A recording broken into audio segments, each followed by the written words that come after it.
Well, that was a proper cup tie. It's gosh, what time is it? It's like midnight now. Not far off midnight. Newcastle United beat Birmingham City 3-2 at St Andrews, and like what I said, was a proper cup tie. They looked to play out from the back and press us high, and did just that. Scored after 90 seconds. Made it very difficult for Newcastle to come out with a win, but we did. We responded and we come out with a win. And I know that there's a bit of contention around the first goal, whether that should have stood. And you know, rightly rightly or wrongly, it has stood. But there is an argument that it shouldn't have. But Blues fans and the team themselves and the manager, etc., they've kind of taken it on the chin. There's not much that you can do about that. Why they've got rid of goal line technology in League One is beyond me.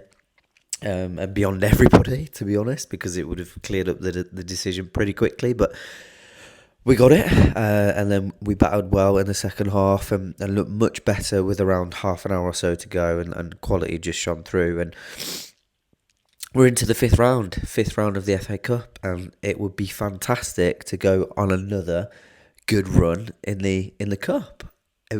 Wouldn't it just be Newcastle United all over to have a run of around 70 years without a trophy and go and win both domestic cups? That would be amazing. Absolute dreamland.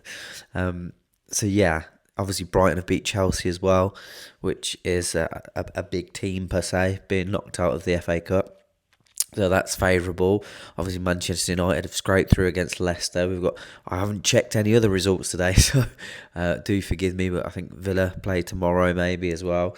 Yeah, it would be lovely to a really amazing season to have a good run in the FA Cup as well, and kind of turn a corner and not focus on the Carabao Cup final as much for the next couple of weeks, because we've got a huge fixture against Manchester City next week.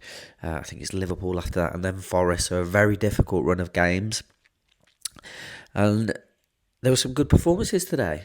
I thought Asula was outstanding personally, and I don't want to disrespect Birmingham by acting and just saying that they were just a League One side, because I thought they played very well today, and Asula did a really good job, both out wide and through the middle. I thought he was very physical, very strong, very explosive, very quick. He does look at a step over. Whether that will be a mainstay in his game, I don't know. But he's not shy about getting a shot off as well. And we were all very pessimistic with regards to what he could offer, I think, from the start, and him not having much game time. But from what I've seen, and I know it's against lesser opposition per se, but there's definitely something there, and you can understand why Eddie Howe and Jason Tindall have made this signing, because there's definitely a ceiling to work with. So I think, I wouldn't say that he's kind of done enough to start in the Manchester City game or anything like that, but he's definitely a contender to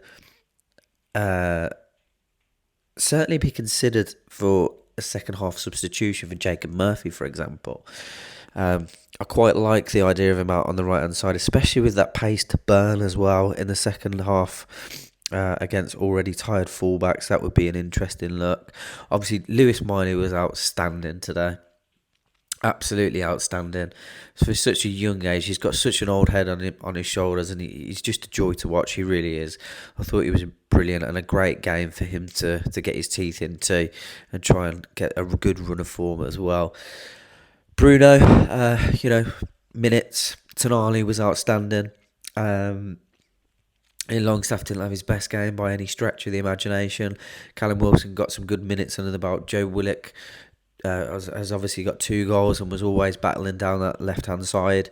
Offers something different as well. So, I'm not expecting him to start over Anthony Gordon, but again, he's someone that allows us allows them all to push each other on and try and improve the quality and the strength and depth that we have. And I know that's not much, but I mean, around the 15-16 that we have, there's quite a lot of strength there. Outside of that, we then start to struggle.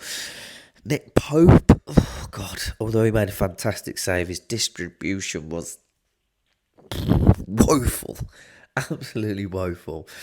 But I don't want to bash him too much. it needs to be worked on though, or we need to go out and sign another goalkeeper. But yeah, I'm waffling on a little bit. 3 huge games coming up in terms of looking at Champions League football.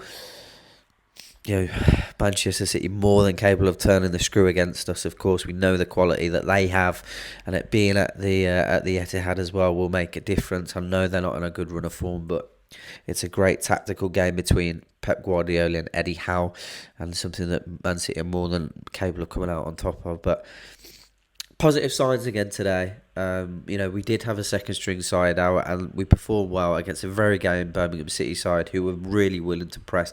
They didn't come to lie down. They came to win.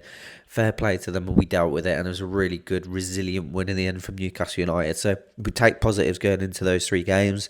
And lots of players did themselves proud today, and will definitely be on the fringe and knocking on the door to be included on the substitutions bench when it comes around to the Carabao Cup final. But yeah, let us know in the comments who you'd like in the FA Cup, if there's anyone that you'd prefer to get as well, and I'll see you in the next one.